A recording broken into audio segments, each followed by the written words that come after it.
I feel blessed. I feel blessed. It's a new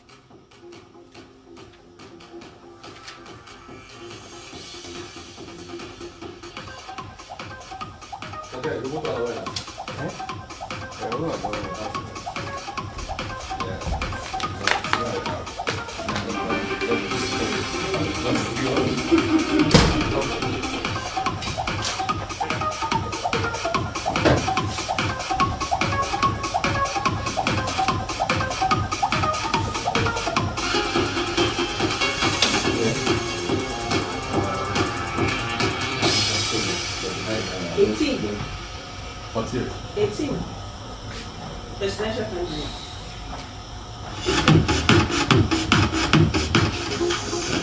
Are you sure?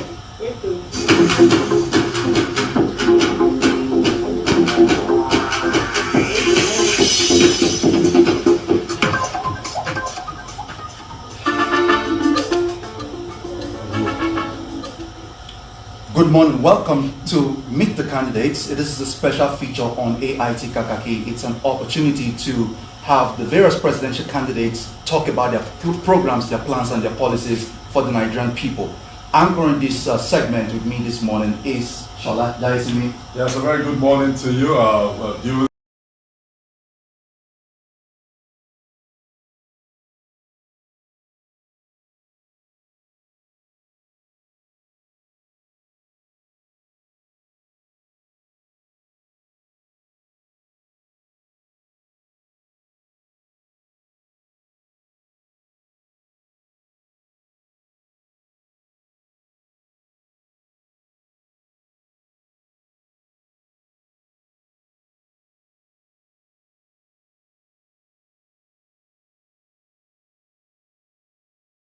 Of Kakaki, the African voice. This is part of AIT's contribution to deepen democracy, and of course, let us know and let you know what the various candidates for the presidential election, which is scheduled for the 16th of February, what they have in store on the various platforms. And this is the very first edition. We'll be having all the presidential candidates talk to Nigerians and talk to those who believe in Nigeria about what Nigeria has in store as it concerns the presidential seat. Who occupies Aso Rock on the following the election that will hold on the 17th, rather on the 16th of February. The various presidential candidates will tell us what they have in store. We have in the studio this morning the presidential candidate of the Action Democratic Party, Yagbaji Sani. We also have the presidential candidate of the Africa Action Congress, Omoyele Sowore, and also the presidential candidate of the Sustainable National Party, Mr. Ahmed Buhari. So we'll be taking them on various questions, what you want them to do as it concerns Nigeria, what are their plans, they're throwing their hats into the ring to contest for the presidency, hoping to occupy the Aso Rock Villa. So we'll throw these questions to them, but before that, there's a little profile that we've put together, a graphic illustration of who these three candidates are. Like Uyimai just said, Ahmed Buhari is a businessman, and he is the presidential candidate of the Sustainable National Party, the SNP, while Yusuf Yagbayi, 64 years old, is the presidential candidate, and incidentally, he's also the national chairman of the African Action Democratic Party. So that is Yusuf Yagbayi for you. And Sowore, a former students' union leader in my alma mater, the University of Lagos. He's a publisher. He's also the founder and owner of the Sahara Reporters, an online media platform. So we'll have those slides for us. We can look at their profile on the slides shortly.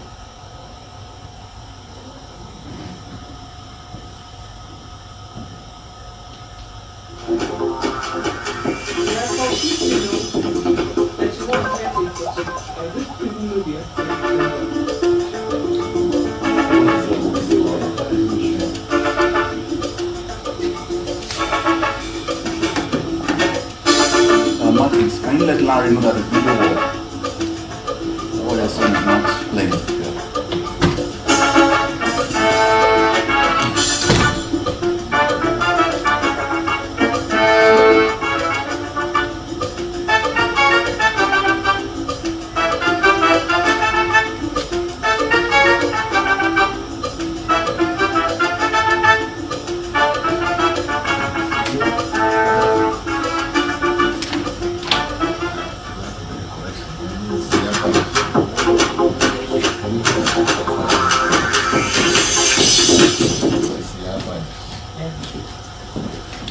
back to the program.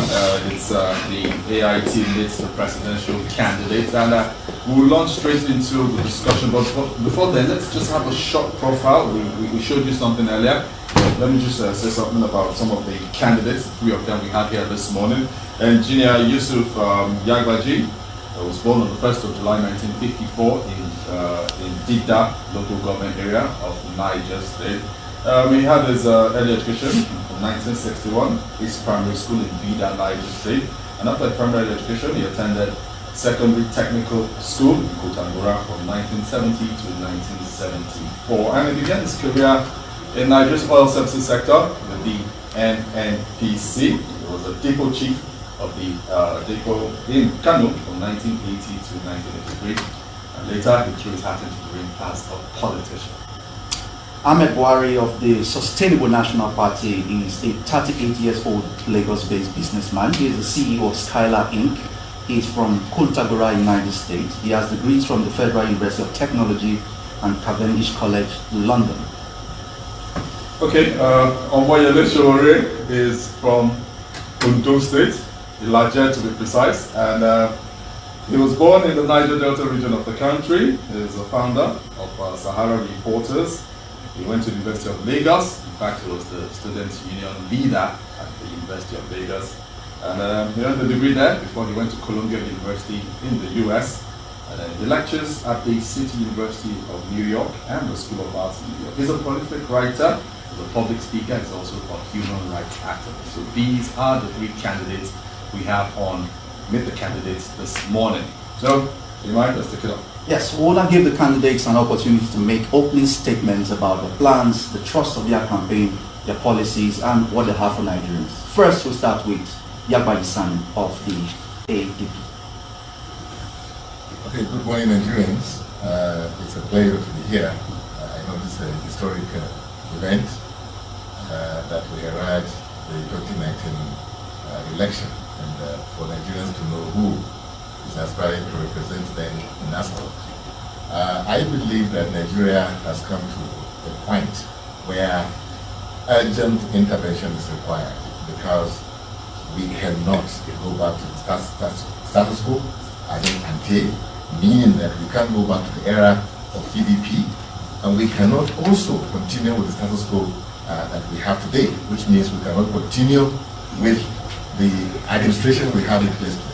And I believe that I possess the requirements in terms of qualification, educational qualification.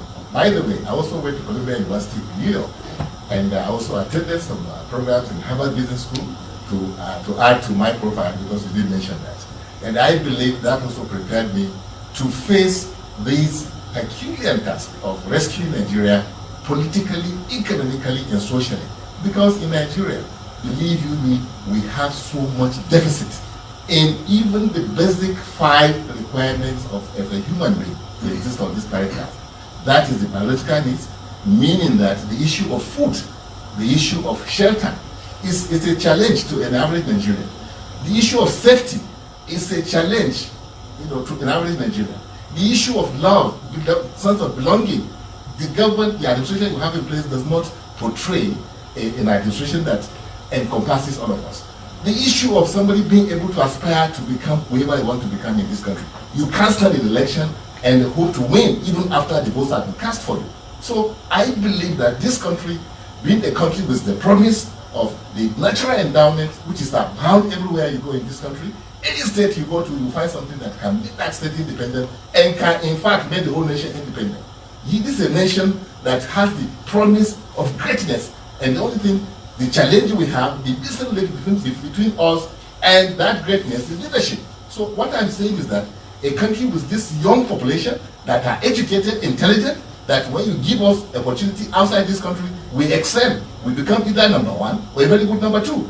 We cannot continue like this, given the promise of this country. Why? Because we cannot go from 7.5 growth rate of GDP to 1.5 growth rate of GDP. Nigerians cannot afford to become the poverty capital of the world with all the resources I've mentioned, which are there abound. We have a comparative advantage in terms of the trade with other countries. If you look at our oil and gas sector, it's a sector that other countries have made very good advantage of in developing their people. What have we done? Today, I was reading that National Assembly was questioning NNPC on the withdrawals from the LNG account. I'll tell you why they can never get to the root of the source of that problem. The reasons are that we don't measure in this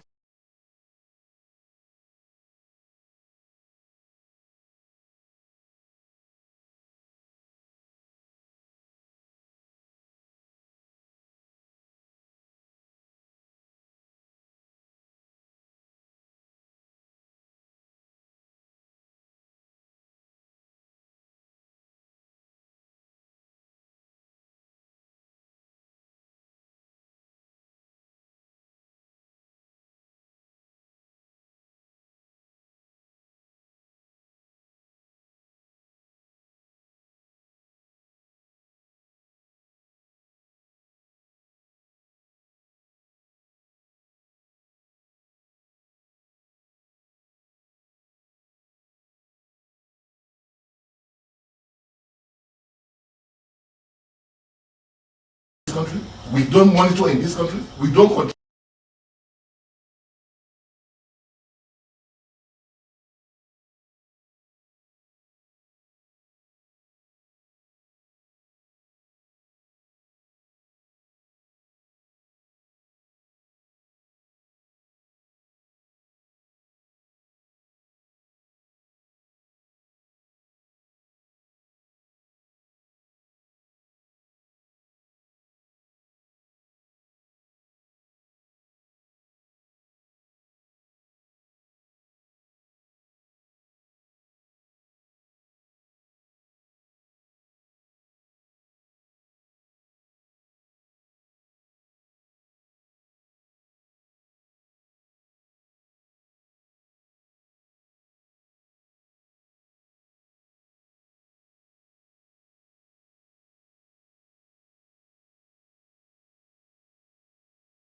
In this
people, if we do not have a united people, we cannot have a progressive country. And so those are the things that we stand for. And if we do military, we want to have this Nigerian world to the next level, we must have to create that avenue where we leverage on our comparative economic advantages, have a secure country, decentralize this country, and most importantly, see how we can run this country using proper data management systems. Okay. Okay, we've had the opening statements of the three presidential candidates. Omoyele Sowore of the Action African Congress, that's the AAC, Yusuf Yagbai of the Action Democratic Party, and of course Ahmed Buhari of the Sustainable National Party. In the next couple of minutes, we will be going off for our other segment, that is Kakaki Social, but let's launch into the discussion before we do that. Let me ask Omoyele Sowore. Now, you said it, Nigeria was named, almost everybody is aware of, as the poverty capital of the world ahead of India. What does this mean to you, and how do you intend to address the crisis of poverty and hunger as it concerns Nigeria? To address the issue of poverty and hunger in this country, we must invest in our people. What we said is that Nigeria's greater resource is not oil, it's not coal, it's not gold, it's not cocoa. It's Nigerian people. And for us to have that future that we deserve and we desire, we must invest in them. In fact, the World Bank came out about 2 months ago that regretted that they forced the Nigerian government over the years to invest not in education, not in health, but in other areas that have not added value to our lives. And this is something that we fought for in the 90s. We fought against the structural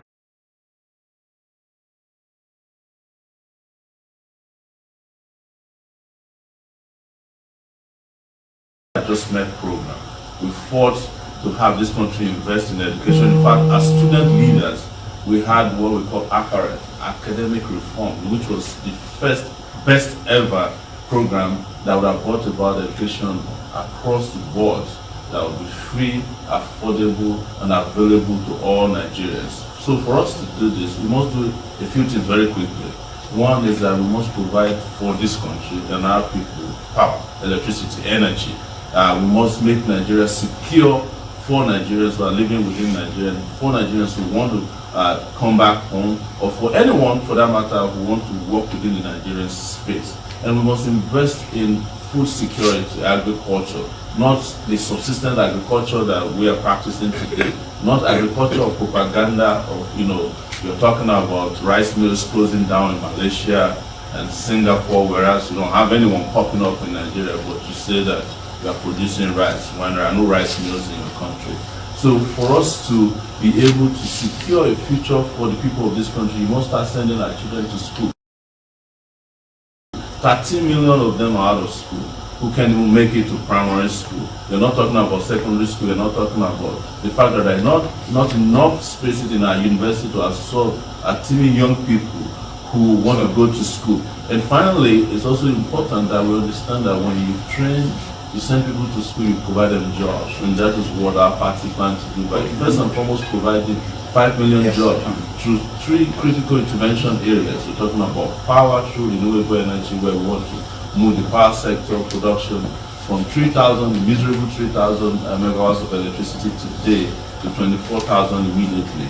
We're talking about paying living wages to workers. 100,000 naira is our minimum wage, which most people might have condemned, but the people who are condemning it are the same people who are receiving 14 million naira per month.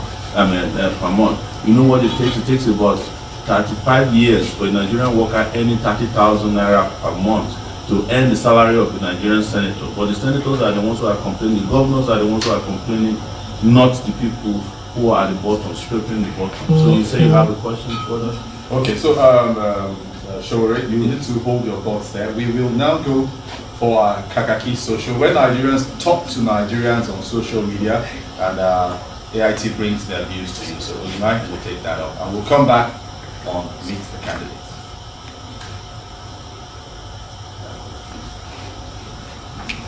Which cam am I using? Cam Cam what? 3. 3. All right. Is this blocking? No. Okay. Breakfast healthy today. Friday, 23rd November 2018 is the Dar Salsa and Phone Night 2.0. Dar's Night, featuring Nigerians A-class salsa groups, the Salsa Community Abuja, K-pop winner 2016, Crowd Studio, Venice Concept, and more. Comedy by Funny Boy, MC Koboko, Chris No China, MC Bar, Nick B, Jokes the General, MC Tawaye, and more. Music by FaZe, Star Blocks. On the wheels is DJ Xmat. Appearance by Big Brother Niger, Tin Toltoni, Tibe Moren, and Binta Bukar of AIT. Venue, Congress Hall, Transcorp Hilton, Abuja. Red carpet starts at 6 p.m. with Toby and Eddie. Date, Friday, November 23rd, 2018. Tickets, regular 5,000 naira. VIP 10,000 naira. Table for 10, 200,000 naira. Tickets are available at Dar Communication Complex at Soko. Japanese Restaurants will say 2. For reservation, call 0803-322-4022 or 0803-329-4854. This event is powered by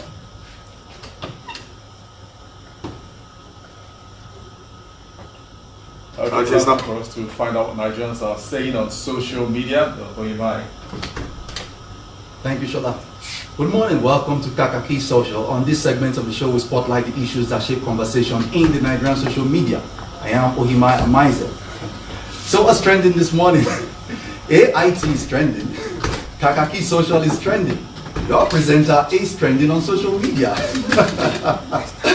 Okay, yesterday, the special assistant to the president on new media, Tolu Ogunlesi, came at AIT and myself on social media yesterday attacking us. He actually called me a PDP agent. And that issue sparked up a lot of reactions yesterday from Nigerians. Let's go to the social media and take a look at what exactly happened and what transpired. Tolu Ogunlesi attacking AIT, attacking your presenter yesterday. He has called me a PDP agent. This is what he tweeted. He said this is the AIT TV show that fabricated the story of a visit by VP and Amechi to OBJ. Show host is a PDP agent with a reputation for fabrications like this, doing dirty work for PDP. Plan was to make it seem like VP went to beg OBJ. His tweet got some reactions. Let's take a look at how Nigerians reacted to this tweet yesterday from Shosheleye Ideraya tweeting at Shosheleye. Tolu, I watch this show every morning, and all they do is read out trending tweets and laugh. They didn't fabricate this story, and they also pointed out that the account quoted was OBJ's parody account. You are changing a lot. It's scary. Don't lose yourself. We'll take a look at more comments from Wonderfully Kree1. I watched the program live this morning, and the presenter said clearly that it's a parody tweet. Tolu Ogunlesi should watch the replay on YouTube.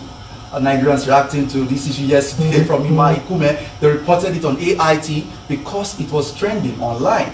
If you follow the program, you will understand that Kakaki Social is about things trending on social media. That's why they reported what Lalu Akonde tweeted so as to state the true facts of what happened. And from Chosen Somto, Tolu Ogunlesi's problem is the presenter. It is not a secret that he envies Ohimai. He got a response to this tweet from Henry Banks. Envy Ohimai? For what exactly, please? Tolu can never envy that guy. Ohimai is not professional at all. From Henry Banks tweeting yesterday, I told you guys I was trending yesterday, you didn't believe me, now you can see.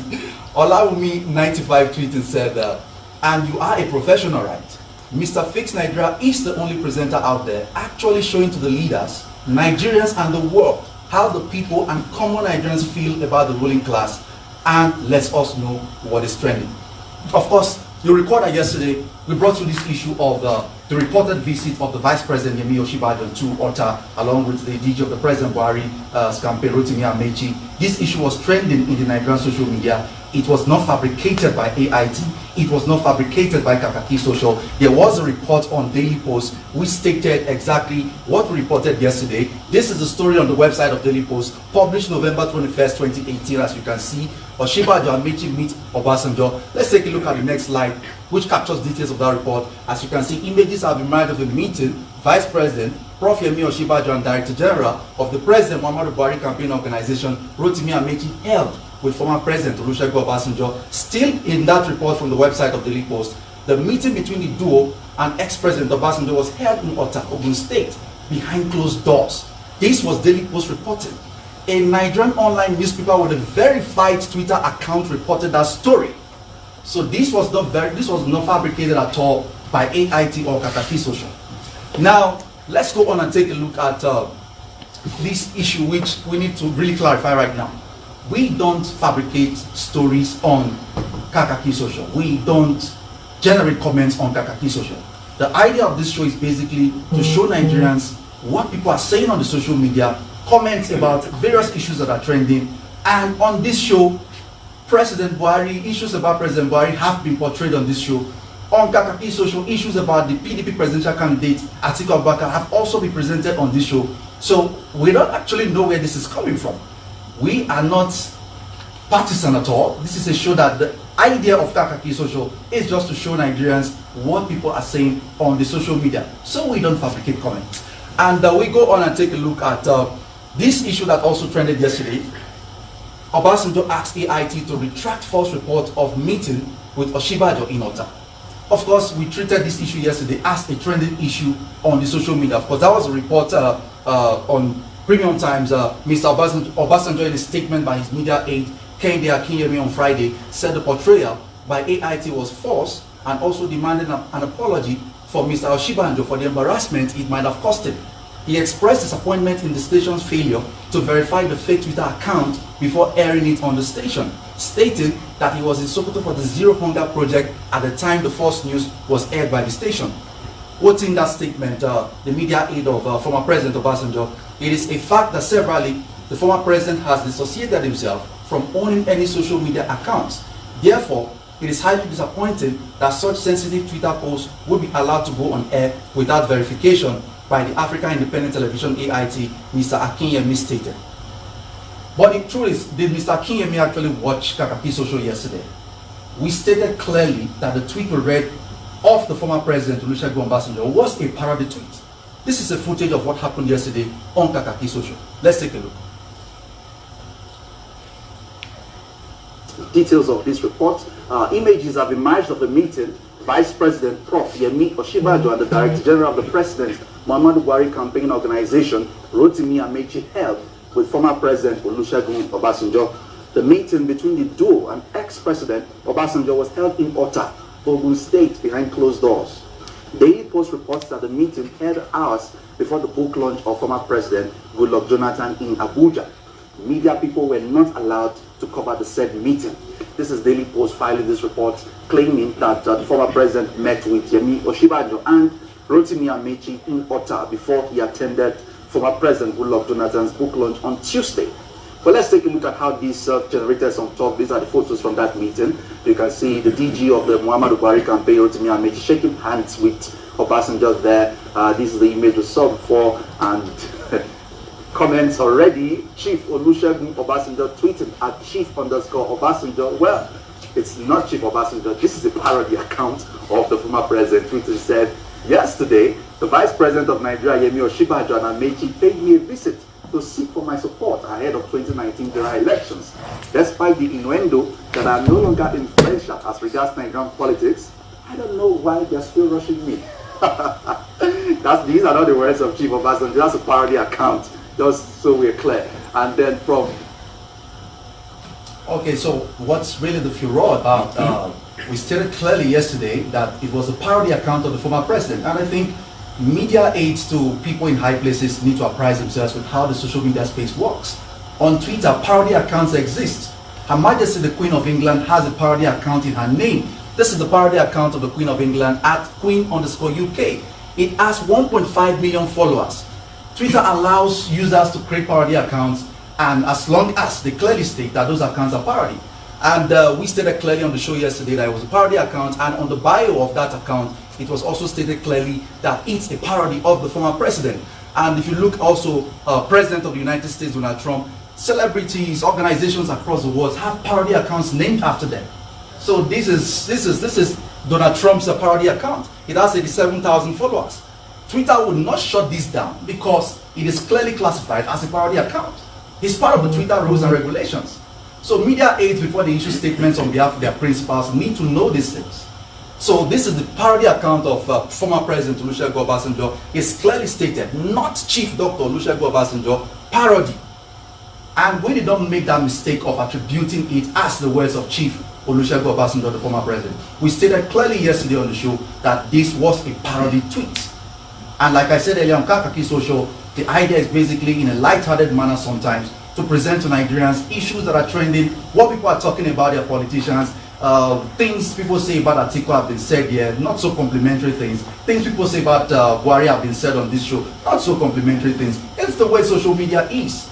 You win sometimes, you lose sometimes. And let's go on and take a look at yesterday what how we treated this issue. Just to further buttress that, we treated this issue as something that was not verified. Laolu Akonde debunked the report, and we also used Laolu Akonde's tweet debunking that report. Take a look at this clip. Akonde media aide to the vice president tweeted yesterday. He said, "Ignore reports VP Oshibanjo alongside Minister Amechi held meeting with former President Obasanjo in Ota. Yesterday at the Nnamdi Azikiwe International Airport, Abuja, on his way to Lagos, VP ran into the former president who had just landed. They exchanged pleasantries, period." So that was what happened. According to Laolu Akonde, it was just a chance meeting at the Nnamdi Azikiwe International Airport in Abuja. They didn't go to Ota, as being claimed on social media to say the former president. And okay, so I don't know what exactly is the issue. In Nigeria reacting to this issue yesterday, this morning I actually tweeted that called the Esquire. If you know this segment and the manner of reporting of the anchor, you will know that he makes efforts to verify the handles he puts up and even calls out the parody handles. I for one thought OBJ really made the tweet until I saw Kakaki Social yesterday and found it to be fake. So media aides to former President Obasanjo, you should actually be commending AIT for calling out that account as a parody account, not issuing a statement on behalf of your principal asking AIT to retract the story. It wasn't a news report. It wasn't on the news bulletin of AIT. It was on Kakaki Social, the social media segment of Kakaki, which is a segment that brings issues trending in social media. And we treated it as a parody for the records. So, well, just in case former President Olusegun Obasanjo is still angry, we're very sorry. We retract. We won't do it again. Okay, on that note, we wrap up Kakaki Social this morning. Follow the conversation on our social media platforms at Kakaki Social on Twitter, Facebook, and Instagram. You can also subscribe to our YouTube channel at Kakaki Social. I am Ogimaya Maize. Kakaki Social returns on Monday next week at 8 a.m. Stay tuned. Meet the Candidate is still on. I'm joining Shola right now as the conversation continues. Okay, nice one there. Those are rebutals and rebutals about what went on Kakaki Social. Nigerians, keep talking to yourselves on social media. It helps to deepen the democracy space. Now we're back with AIT meets the candidates. We have 3 of them in the studios here already with us. We have Yusuf Yagwadi. He is the presidential candidate of the Action Democratic Party. Sowore Omoyele is of the Action African Congress. He's still here in the studio. African Action Congress. African Action Congress. Okay.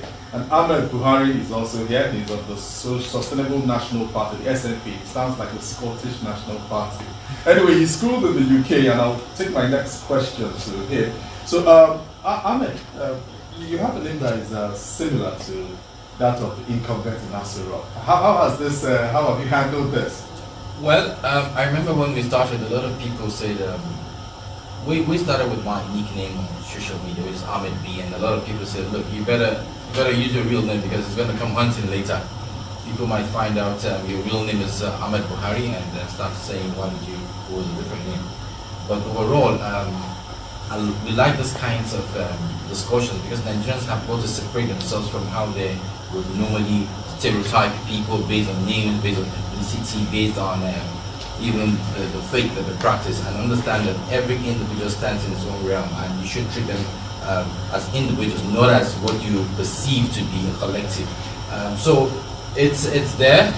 People turn heads sometimes. People who are in support of the current administration will say, "We don't like you," even though you're saying something that we like. Some others will say, it doesn't matter, we'll just move along with you. So whatever the case is, I think Nigerians should focus on the issues, Nigerians should focus on the personalities, Nigerians should focus on the antecedents. You should actually probe a little bit further, not just on the surface dressing. And so that's how we manage the That's how we managed the name the last 2.5 years when we declared to run for office of the president, which was on the 1st of October 2016.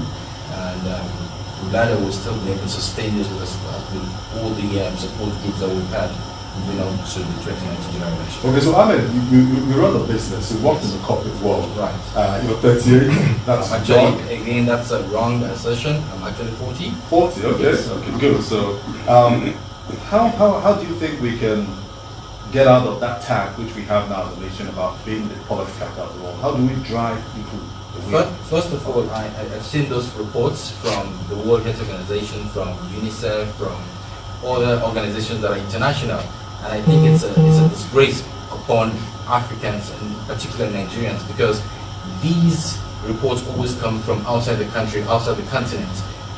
We are in the quagmire that we find ourselves because we've not been able to clearly identify how many people truly exist on this continent, especially in Nigeria. So everything you see are figures that have been manipulated, there are projections, there are speculations. Still, as we run this country, as we run the nation, we still haven't had people who will tell us categorically, I have been counted, I know I've been counted, the government counts for me because I share my data with the government. And that is why we can't seem to work with the country. I give you an example. You run a house, you run a home, you have a wife, you have children. You know exactly how many bags of rice you have to buy in that house, tomato, whatever you have to do to make sure the house is running properly, how many children you have to pay school fees for. But now you're running a country where you can't tell exactly how many people exist. And then we always depend on this data coming from the international community. How many children out of school? 30 million? How do you know? I think there are less. How many Nigerians exist? 160? 200? I think we are less. You can argue with that because many people haven't been counted. Many people haven't been accounted for. So to answer your question with regards to what I think we can do to actually move the economy forward, I think government has got to separate itself from doing business.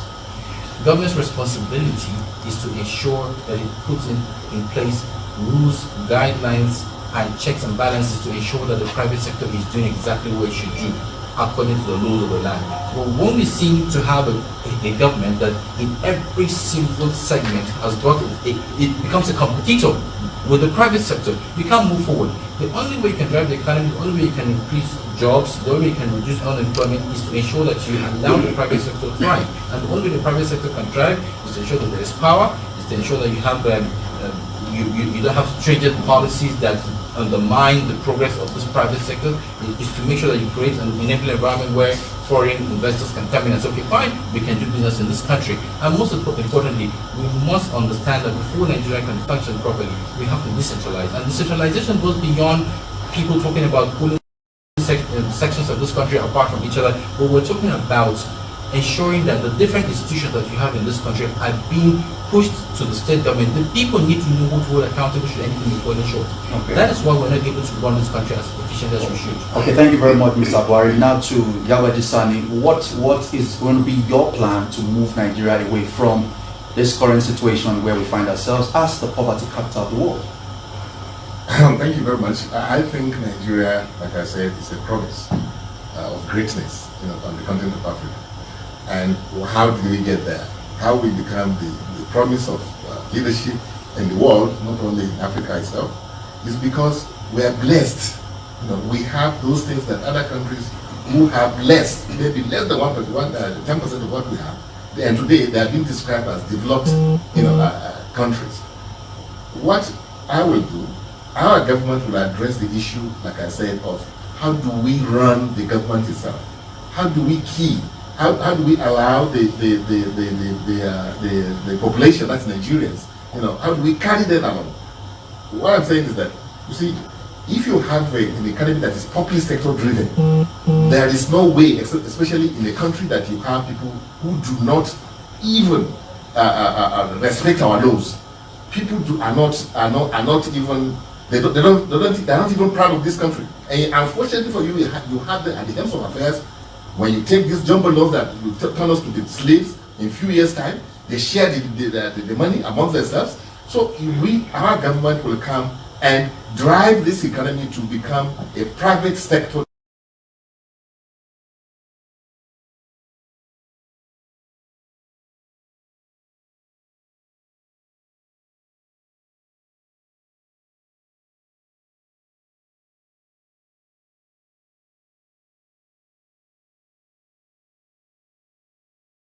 sector-driven economy because we have all the ingredients. We have everything that you require.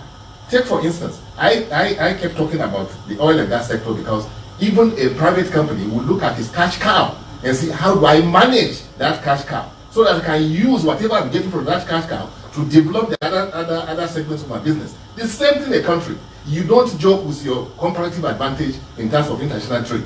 You develop that sector, you man that sector properly, you ensure that whatever revenue you get from that country is properly plowed back into the other sector of the economy. That's why you talk about diversification. Diversification, you need money.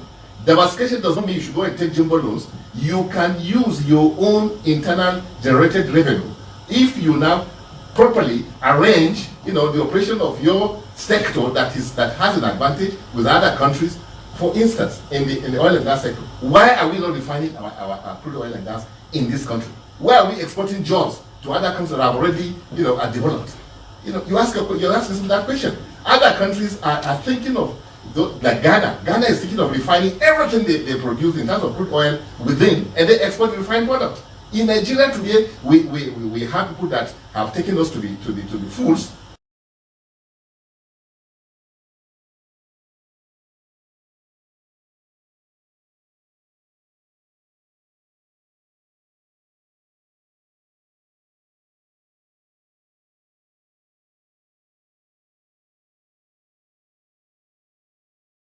Even the one advocated to refine domestically is being sold by the same people who will now go and buy refined products on commissions that they pocket, and then take it to us, and they will tell you they are paying subsidies. Okay. What I'm saying is that Nigeria, this country, the drafters of our constitution are aware of all these things. That is why they have some act of parliament that are supposed to be enforced today.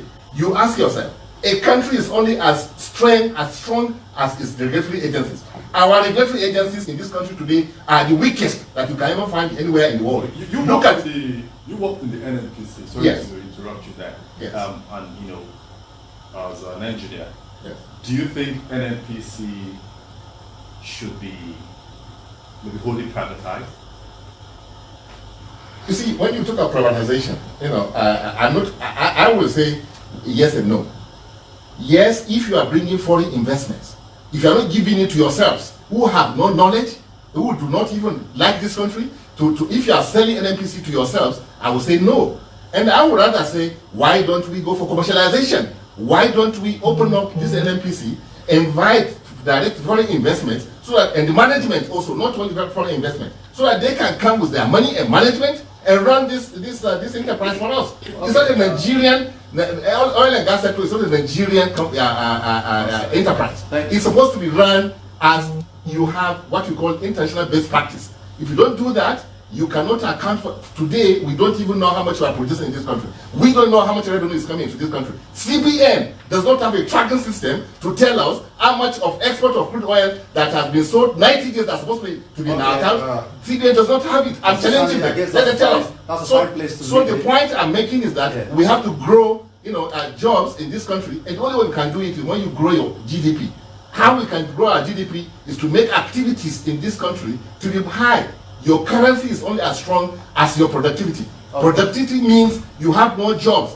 So if we make this economy private sector driven, believe you me, 100,000 naira you're talking about as minimum wage will be something that you don't even think about. Okay, thank you very much. We're moving to security now, and then I am coming to Omoyele Sowore, the presidential candidate of the AAC. There's been a rising wave of insecurity in the country. Boko Haram, that has been supposedly technically defeated, is still carrying out very devastating attacks in several parts of the country, especially up northeast. And also we've seen the herdsmen killings in several parts of Nigeria, especially in the middle belt regions of Nigeria. What is your plan to arrest the security crisis in Nigeria? Let me tell you this, as a reporter that's covered the security issues in Nigeria for the last 12 years, I can tell you that everything revolves around leadership, and we cannot move Nigeria forward without addressing leadership issues. And now it comes to the military.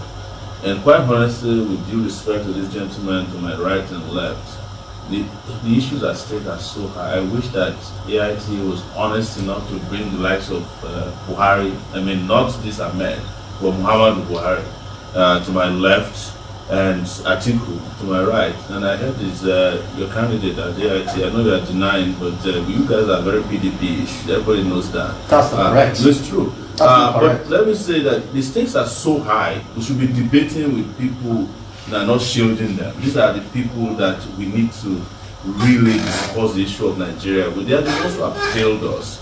And talking about insecurity now, I want to make it very clear. You know, you don't have people fighting Boko Haram in Nigeria. You have people who are doing business with Boko Haram. And I have said this because I reported it before. Under President Goodluck Jonathan, we were reporting in Sahara Report saying that army generals, both in the Navy, Air Force, and the army were stealing from the people. They were just using Boko Haram as a cover to enrich themselves. People said, no, you are wrong, you know, they are fighting. Eventually, when Buhari came in, they found money everywhere, inside cooking pot, in tanks, you know, in sewage, from army generals.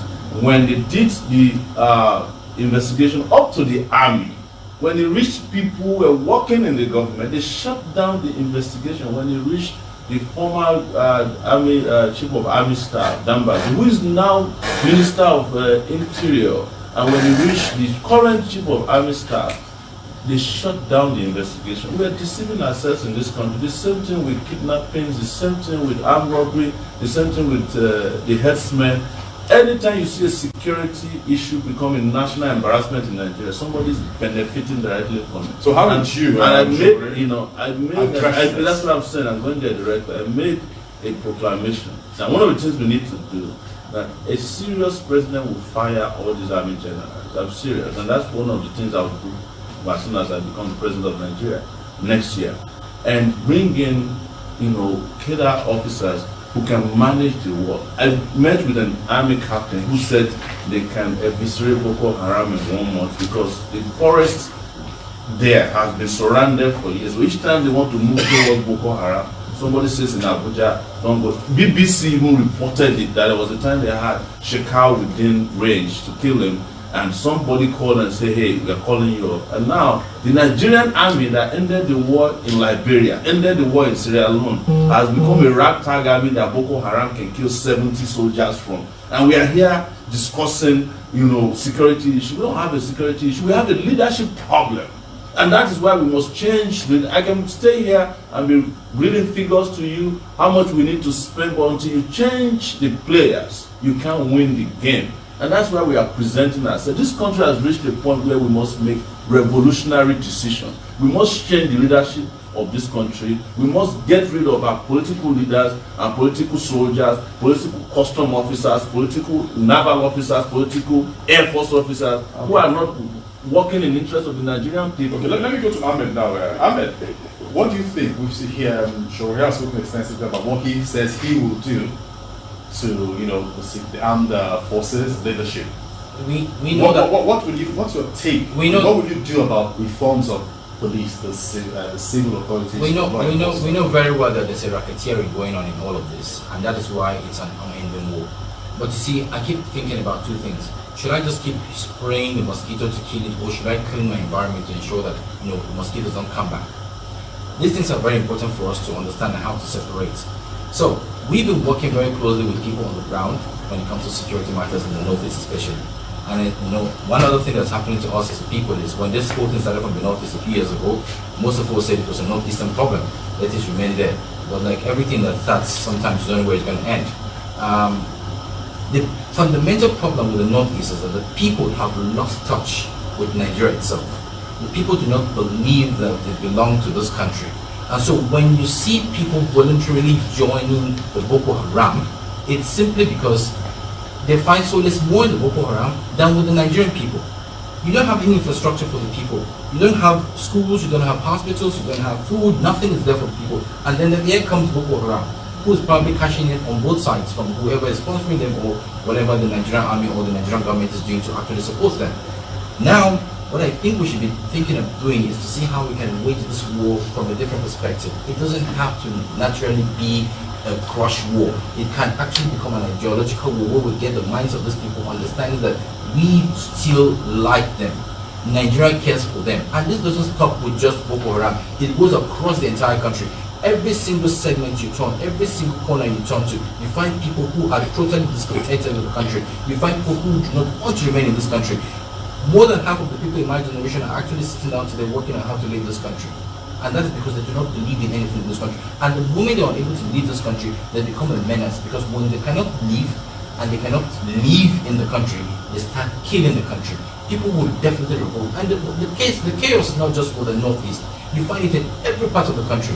You find clusters of area boys, clusters of different things that society cannot really absorb. And so this vacuum is widening, and a lot of things are going inside the vacuum. And that is because, like he said, the leadership problem is there. Not giving the people that hope of belonging. Mr. Sowore, to put it in proper perspective, if you become president you are sworn into office on May 29 next year, what would be your first action on the issue of security? So we have to dialogue, we have to talk. We have to talk to the people, because clearly I have seen a lot of people in the Northeast who went to the Northeast who will tell you, look, I'd rather be with the Boko Haram. We saw how the Boko Haram returned from the grounds and they were celebrating. The people have accepted them as their new officers. They control the region, and that is because they are more available to the people than the Nigerian government itself. The Nigerian government doesn't exist in those areas. We need to talk to these people. We need to calm down. We need to understand that when we're given strategies on how to get Boko Haram, disarm them or something, it's not about going to... I've seen security experts who have actually talked to the Nigerian government to say, you know what, we want you to go into this place to actually have conversations with these people. But what do we see? We see bombs being thrown. So, like he said, I think it's all been arranged. Whenever you see it's about to die, something needs to go up again, and then money keeps going. So we need to dialogue, and we'll move on to Yebaji Sani now. The crisis of security in Nigeria, Boko Haram, herdsmen killings. What will you do as president of Nigeria?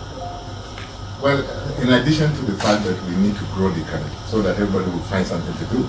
I mean, you ask yourself, Nigerians are going, killing themselves in the Sahara, deserts, and then on the Mediterranean Sea, dying. If Nigerians can go to that length, it's very simple.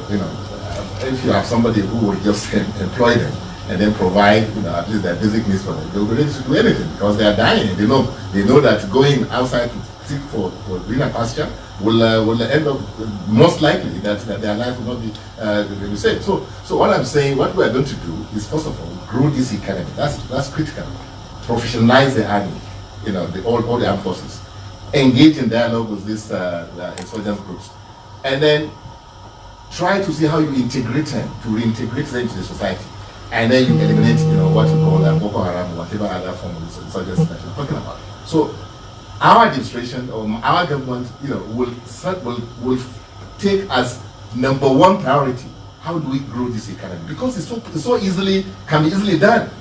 This country is the promise of, greatness. So and it's so that because the bottom line of all these problems we're talking about Boko Haram, whatever other vices you want to talk about, it boils down to, are you able to provide jobs for those people that are able and capable? You have spent money, or their parents have spent money on training them, and they come out, they can't find anything to do, for God's sake. So the point I'm making is that we will solve the problem of insecurity by providing jobs. Please, nothing else can be done unless you make people to be a stakeholder in their country. Today, does that suggest you don't agree with Sowore's suggestion that you would fire the service chiefs on day one?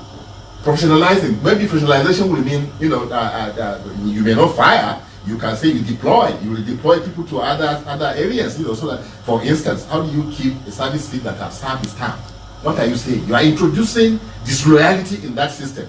We know that the people serving in the armed forces cherish, and they are always looking forward to that opportunity to be at the helm of affairs. Now you have a government that somebody has served this time. It's not that they are doing anything fantastic, because if they are doing something fantastic, we wouldn't have Boko Haram killing people just 2 days ago. And you are keeping those people for what reason? Thank you very much, sir. Before we continue with the next issue, which is anti-corruption, to our viewers watching, you can actually participate in the conversation on our social media platforms at AIT Kakaki on Twitter. The hashtag to use is Meet the Candidates. It's also been scrolled on the screen, just so you can participate. You can send your thoughts, your questions, and your comments to us as the candidates are still with us this morning on this maiden edition of Meet the Candidates. Okay, let's go to Sowore now. Let's talk about the anti-corruption.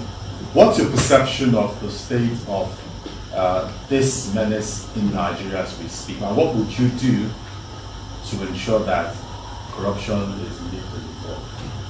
I come from a background that has worked a lot fighting corruption as an individual, and I've done it with several other persons. As a reporter, as an activist, and an anti-corruption fighter, and what I would say is that what we need to start doing is to prevent the goats from getting their yams. That's the starting point to fight corruption. Even in advanced countries, in places like the US and UK, the moment people steal, it costs a lot of money to retrieve or recover the money from them. But in Nigeria, because of the way we do business, the way we conduct our businesses, the way our big men have access to our treasuries, we do not have a way of ensuring that they don't steal before we start running around. And right now, the anti-corruption fight in Nigeria has become a farce because a lot of the people who are corrupt have become so powerful and are in charge of various agencies of government. They are in charge of various institutions of government, including our judiciary, where sometimes you can even find that judges are serving at the pleasure of corrupt persons. And you take the same corrupt person before these judges, you expect them to send them to prison. They don't go to prison. Or when they go to prison, sometimes, I've heard that there are people who are sent to prison and they got a vacation from prison. They get their passports returned to them and they travel outside of the country. What I'm saying here is that, we have to make sure that we use technology to prevent corruption from happening. There's several other things we are doing in this country today that people should not be doing. I use the example of ghost workers, for example. Like with the little technology you have out there, even with a small company, you can use fingerprints to enter into the office or your retina, technologies that are activated using your eyes before you can enter into the office. But in Nigeria, you can't even find a federal office in Nigeria that has an iron or wooden gates that are functioning properly. We are still using padlock. So many of the offices don't have windows, they have no toilets. So you're talking about ghost workers, maybe when you have 1 million Nigerian workers, 20% or 27% of them are ghost workers. These are things you can get rid of with technology.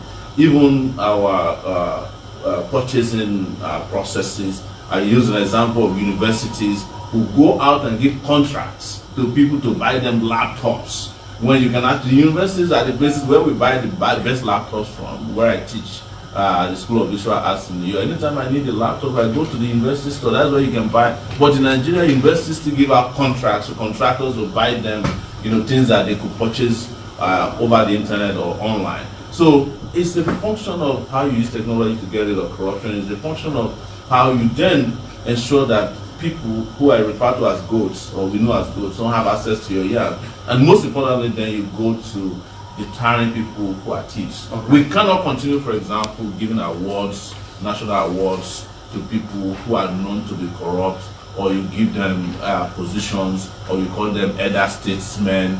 They become mentors to children who are looking forward to a brighter future. You allow thieves to be people they look up to, and you want to fight corruption. You're wasting your time. Again, this is why leadership comes in. This is why we have to ensure that we retire these people. And I want to say one thing finally before you go, regarding security, that we need to fire the commander-in-chief of the armed forces. And that's what we're about to do next year. Thank you very much, Sowore. And Ahmed Buhari, what's your take on anti-corruption? What would you do differently from this current administration? You see, in most cases, it's about clearing the environment so that it doesn't allow whatever it is, the rodents, to thrive.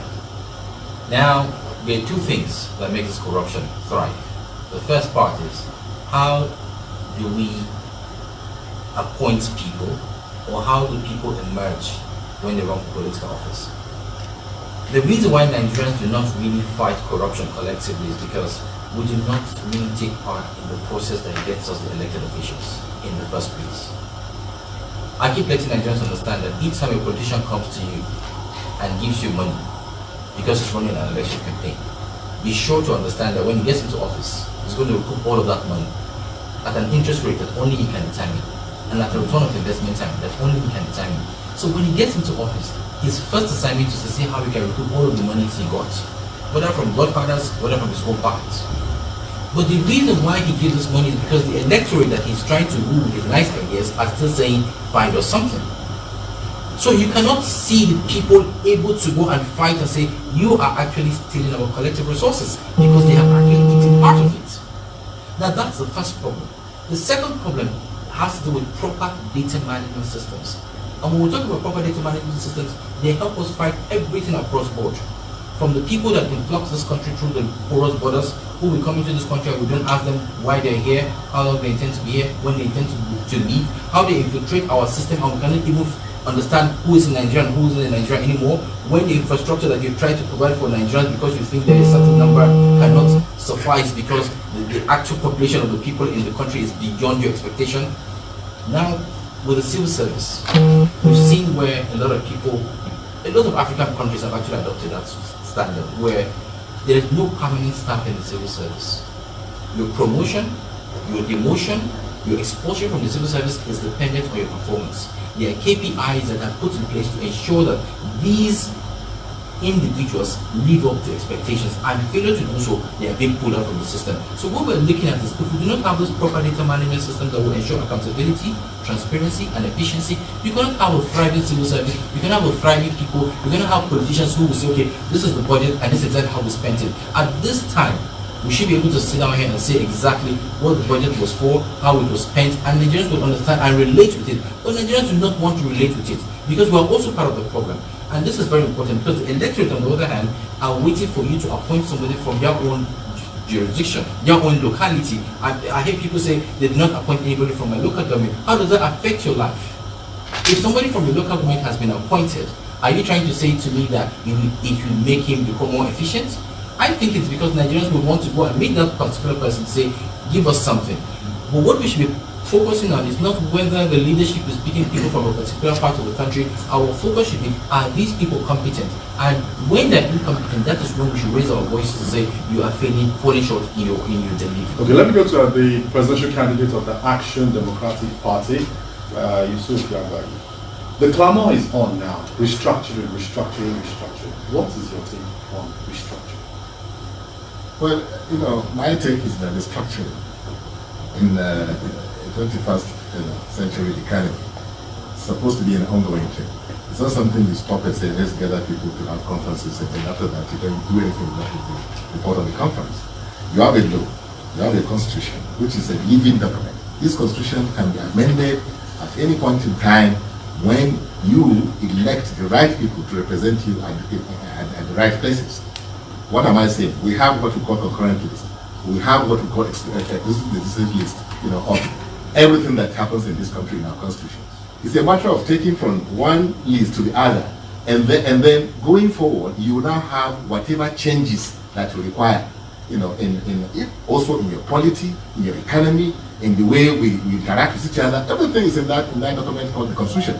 And because the Constitution itself cannot work unless you have people that will come out and then administer it, that is why you elect legislators to go and then work for it. What am I going to do? I will make sure that we have rule of law enforced. I will make sure that the act of parliament that are not enforced in this country today, like, take for instance, you have what you call Revenue Mobilization Fiscal Allocation Commission. That commission in a serious country is supposed to be empowered with some kind of business aggressiveness so that they can monitor whatever is flowing into the federation account. They can now determine what goes to the various tiers of the government. You also have an act of parliament that, for instance, if you go to mutual trade investment, there is a department that takes care of how you measure your trade. What you give to another country, what comes to you. So the point I am making is that the structuring is something that's supposed to be an inbuilt, mechanism in a country like this. So why we are not having it right is because of leadership. Leadership should have made sure that Nigerians know how much is accruing to us. Nigerians know how much is going to each sector of the economy. Because the whole thing is blank. We don't know. We don't know how much we are making from crude oil, from oil, for instance, or any other thing for that matter. So you have agencies like AIT. AIT is supposed to work for you to ensure that what you are getting, the processes of getting those revenue from the oil and gas sector is in line with international best practice. They also go further to find out how do you apply those revenue. So if we are not implementing the laws that we have in the land, you cannot have restructuring. Restructuring, if you are talking about political restructuring, that's a different thing entirely. But if you address the issue of the economy, everybody has sense of belonging, then this noise about restructuring that you are hearing will die down, because it's because the administration you have today have not taken made any effort to bring people together, that okay, you belong also, that, and you know the information on what is happening. So we will address it in that way. Thank you very much. Let's move on to education now. Mr. Omoyele Sowore, the Nigerian education system is usually described as in a state of comatose, So what would you do specifically about the Nigerian education system to restore it to that path of glory that it used to be several years or decades ago? Well, I don't know if we want to go back to what we used to do decades ago. We need to understand that the education system of countries around the world have moved and are driven by technology now. What I'll do is investment. We have to invest in education in such a way that we've never done it before. And we have to start breaking down that investment in a way that is specific. For example, if we're talking about 13 million kids out of school, I want to spend 100,000 naira each on every child that is out of school per year, and then make sure that that money takes them back to school. It pays for their books, it pays for learning materials, it pays for their teachers, it pays for lunch programs for them. I'm talking about institutionalized ways of investing in education, not dashing out money on the streets to people and saying that you are getting them to go back to school. We want to do the same thing for secondary schools. We want to infuse technology into the way people learn. I find it shameful, and I mean this, that my daughter in the US has more books in her room than my high school in Ondo State today. And my son can use a laptop, or a tablet, as we call it. And there are university students here who don't even have access to them, or that the university can actually teach people where I teach. I can reach my class if I can't make it to school by staying remotely somewhere and teach my class. And here, several universities don't even have functioning websites. The students don't have email. So would you increase funding to the sector? We will increase funding, but beyond that, we have to make education affordable.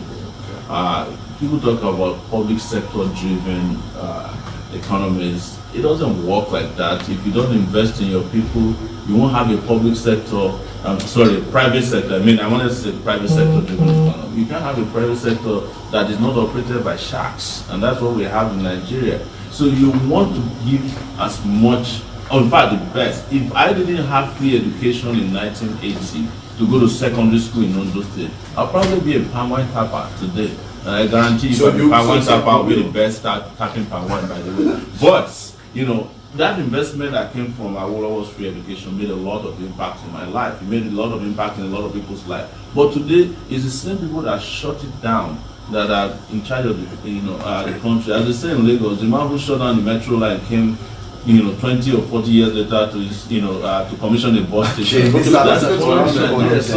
So it's investment and ensuring that we make education free. I wanted to say finally, please, that during my own time, we're going to make monies available to university students. For every person that stays in university, 100,000 study allowance will be made available to you. Okay. If you graduate and you don't work in the public sector, you pay us back. If you do work in the public sector for 4 years, that money doesn't get, you don't get asked. Okay, hold it there. Mr. Buhari, if you're elected president next year, will you travel abroad for medical treatment? I'm not traveling abroad now for medical treatment. I'm fine to stay here. I think it's beyond just the infrastructure that we have for the health sector. It has also a lot to do with the kind of services that we have in those buildings that we think we have created. So for me, with regards to the health sector, I think the fundamental missing element is facility management. So we have some buildings that exist and we think they truly are medical centers, but when you go in there, they have nothing to offer. So our plea is for us to have a country that is moving forward with regards to healthcare and things like that, we must have proper facility management systems. We must have the right kinds of staffing to actually operate those places. And you know, when we talk about data and how to process data, a lot of people seem not to understand what we're talking about. You cannot successfully have this kind of infrastructure reaching the people if you do not know how many people exist. So as I speak with you right now, the government is probably planning to site another hospital in Asok Road, when in reality the people in the rural areas are the ones that need these things. When you have proper data systems, you know exactly where you need people, where this infrastructure needs to meet with those people. And that is why we're looking at places like Kano, where you find a lot of DVF and issues like that. And you think that the problem is just because they're marrying at young age, but not really. It's because before they can get access to healthcare, it is too late. Okay, so Mr. Buhari, you will not travel abroad online, guys, if you become president. I just answered you that. Okay, so let's go to Mr. Yusuf Nagbari for your closing statements. A minute. Well, I'd like to thank you very much for doing this, but like one of my colleagues here said, you need to really bring people that in power now, or people that have had power before and have put us where we are today, so that we can really engage them properly and tell them that they have served their term and they should please allow this space to be operated. They are watching you, they're listening. Yeah, they're listening, but I'm telling you that the fact of the matter is that we have a golden opportunity to make it right, get it right in this country. And getting it right means that stop doing the same thing the same way, so you can now begin to have the results that we deserve. So this country, like I say, is a promise for greatness. This country represents the future, you know, a great future, because I believe if you look back, countries that started with us in 1960 or so, like Singapore, Indonesia, Malaysia, you can see where they are today. Indonesia, for instance, has over 1.1 trillion, GDP today. And look at Nigeria with the population we have, with the promise we have. We have just 300 something, under $365 billion, GDP. For God's sake, what are we talking about? We have more population, we have more resources. Nigerians, please wake up. You are not supposed to be poor. You are not supposed to be killing yourselves. You are not supposed to be hating yourself. You're supposed to love yourself. 1 minute. And this country is a promise for that. Thank you very much. So that's what our government, my administration will do. Thank you very much, Mr. Yabadi. Just to make a very quick clarification, Meet the Candidates is a platform to help candidates meet the Nigerian people and share with them their programs and their policies. So it's an opportunity for you as a presidential candidate to talk about your programs, your plans, and your policies to the Nigerian people. Mr. Sowore, very quickly, in 1 minute, your closing statements. Thank you. I just want to call on Nigerians that here comes another opportunity for us to make historical decisions, far-reaching revolutionary decisions, and that it is not enough to vote next year. We have to vote for credible leaders, and this might sound a little bit stale because we hear this all the time, but it is particularly important that we do not choose between the two major candidates of the two major political parties now. Both of them handicapped by incompetence, handicapped by corruption. You cannot vote into power a person who has been cited and indicted somewhere for collecting bribes of $40 million and can't even travel far and wide and expect that this country will experience prosperity and progress in future. Okay, you also cannot, don't be afraid, calm down, my 1 minute is not over. And you cannot also vote for someone who is incompetent, who is known not to have produced anything or made this country move in any direction. I expect a different result. Vote for results-oriented, fresh, progressive young candidates like myself, and the best option you have is Sowore becoming the president of the Federal Republic. Okay, Mr. Ahmed Buhari, closing statement quickly. Thank you very much. I think Nigerians must understand that the problem is the same across board. There is no section of this country that is, alien to the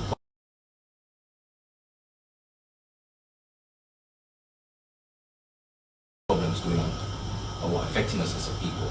And so for us, I think most importantly, Nigerians must come collectively to ask for accountability, transparency, efficiency, and good governance from our elected officials. And the only way we can do that is by participating. But most importantly, I want us to understand that only a united front can actually get us moving forward as a country, that can give us prosperity, that can give us progress, that can give us security. So I'm standing firm here and saying that we started this movement already, and we are still insisting that for us to have a progressive country, for us to have a successful country, Nigerians must unite, Nigerians must go out and vote, and ensure that we stand on the policy document that we have presented. Thank you very much. You've been watching Meet the Candidates, the maiden edition of Meet the Candidates, the platform on AIT Kakaki to help the presidential candidates talk to the Nigerian people about their programs, their plans, and their policies. And we've had in the studio this morning the presidential candidate of the Action Democratic Party, Dagbaji Sani. We've also had the presidential candidate of the Africa Action Congress, Omoyele Sowore. Sowore, there's a talk on social media that you're one of those who is trying to help President Buhari divide the votes.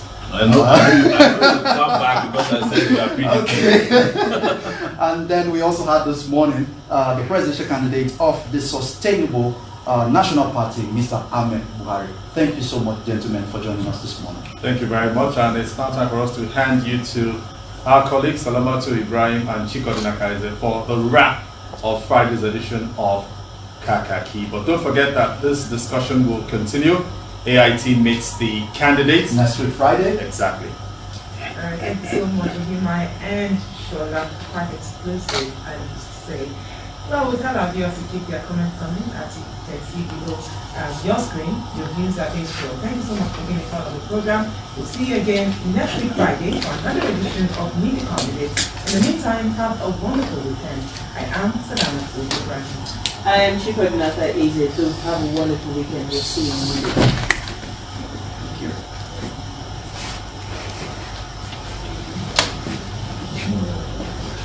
Only mind, when you went to take social media wherever, there was a long shot, right? They took a long shot. I think they, I hope and they I did. saw that platform under Mr. Shola's.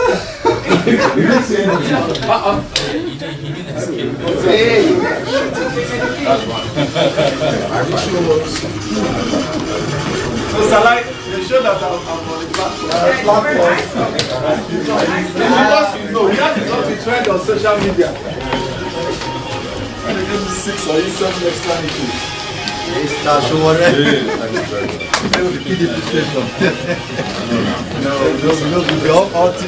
All channels. Yeah.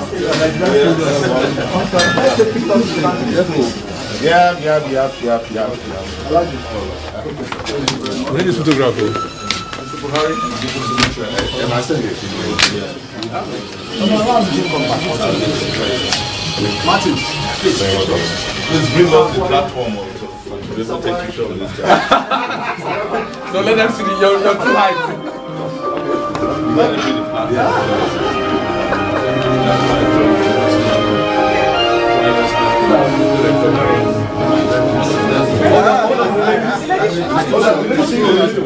I think in the middle. Can they pop up the Meet the Candidates on the wall? You basically the wall. Okay, put the Meet Candidate. Okay, I'm offended to be on social media. I love what you did today. Can we, is it possible to have it? No.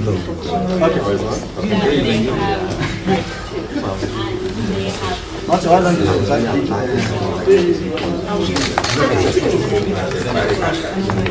Okay, this one's a mouse phone. No, they do. Because of us, he didn't watch it. Even the essay didn't watch it. Okay. Thank you, sir. I was really by the one. I didn't